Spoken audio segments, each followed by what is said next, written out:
The Celtics drained a franchise-high 24 three-pointers in their win over the Milwaukee Bucks, 117-113 win. And this segment is brought to you by 1-in-100. Head over to 1in100.co, your online raffle to score future Celtics tickets, other sporting events, and tickets to concerts going on in the city. That's 1in100.co. If you haven't already, sign up today.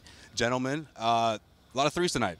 Let's face it, it seems like every single year a Brad Stevens Celtics team continues to break the franchise record and threes made, and of course that was the story tonight here at TD Garden. However, the Milwaukee Bucks entered this game with leading the league in three-pointers made, and how fitting is it for the Boston Celtics to go ahead and do what they did. But the Bucks did come back, though. A 15-point deficit was nearly erased in this game. What can we say about the three-point shooting? Did the Celtics rely too much on it in those last couple of minutes? Where do we stand? Jerry, let's start with you. I mean, at the end of the game, it felt like they were going to shoot 1-in-100 from three. I mean, that was really there we go. Well done. Well done. Yeah, they really need a Boston barber to clean that up there. So you write these down? He's on a roll. He's on a roll. Look at him. It's off the top of my mind, Grapes. Yeah, but they sure it is. Bars. It's funny. I asked Hayward after the game, like, did you know that you were about to tie the NBA record? And he said no.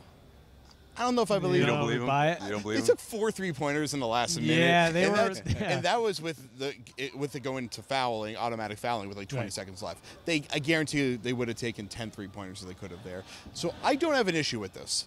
This Clearly is like, they don't either. From a theoretical standpoint, this is what everybody around the league talks about is really valuable. This is how Houston and Golden State plays every single night. Yeah. The difference is Golden State, every time they launch a three, everybody's on their feet already at this point. I remember I was standing in the middle of the stands because I was talking to someone during the game. Aaron Baines had a wide open three from the top of the key. As he was going into his motion, the guy sitting in the chair next to where I was standing just literally went, "Why are you shooting this?" And then people started to boo. My dad texted me in the middle of the game and said Baines needs to stop shooting now. But Baines hit a three earlier. Like he's been hitting his shots. He was 1 for 5 tonight. He's not a good pick and pop option, but he can take that shot. Do you want him taking those shots, though? I do. Even with how deep this team is? It has been their ethos ever since Stevens got here to do that. We watched Solinger and Smart combined for 2 for 11 every night since the 2014 season. That was wonderful, wasn't it? And it was wonderful, and I hated my life for a while, but it creates stretching. Yeah, that's what you have to do. And you know what? There's going to be nights where you shoot 28% from three. There's going to be nights where you shoot 50% from three. But regardless, teams are not. They're not going to literally turn around from Aaron Baines. Right. They will from like Ben Simmons or Markelle Fultz. Right. They're going to at least somewhat go at that shot. And what that does is when Baines is going into his pick and pop, the defender's going to pull out just a little bit, and that's going to give a little bit more room for Kyrie. So you have to keep shooting it from there instead of shooting it from 15 feet. They're going to keep shooting. Kyrie said it after. He said, someone asked him, hey, is 55 threes, is that too many? He said, never. Get them up. And so that's going to be my phrase for the rest of the year. Just get them up. If somebody says, the Celtics shot 53s tonight, get them up. Hashtag get them up. That's going to be your thing. Yeah. See, my only concern is the three-pointers is obviously the misses, and then the transition defense. Can the Celtics come back and play defense? Because let's face it, Giannis went off in that fourth quarter. Transition 14 defense points has been an issue for this team. team. It's been an issue for this team, and the Milwaukee Bucks can get running because they have arguably the best player in the NBA or the best player in the Eastern Conference. So when Giannis Antetokounmpo goes off for 14 points in the fourth quarter, the biggest reason why they were nearly erased a 15-point deficit.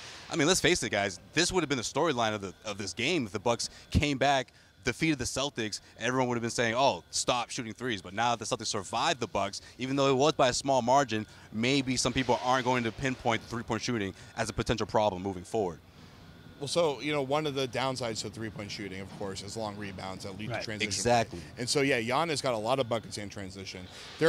Boston's game plan against Milwaukee is don't let Giannis get in transition. So that's where it hurts you. But the thing is, it's a bit of a misnomer focusing on the three-point attempts because they've been shooting way too many 20-footers. The whole point, it's not about not taking mid-range shots. It's about not taking 20-footers. Yeah. It's a 19 to 22-foot jump shot is one step inside the three-point line. There was a lot of that. And it's worth the same as taking a layup. Yeah. So that's the key. So far this season, they have been taking probably 20 to 24 20-footers or in that range of shot in game. basketball. We're just taking them one step further. Right. Yeah. All right, it's your turn. Let us know what you think. Hit us up in the comment section. Did the Celtics shoot too many threes in this one? Is this a pattern that you want to see from the Celtics? Maybe you don't want to see them shoot over 50 three-pointers a night. Get them up. But is the hashtag get them up philosophy something you want to see the Celtics move with throughout the entire regular season? Is that going to be the new thing of the Celtics team? Let us know what you think in the comment section. CLNS Media, the Garden Report.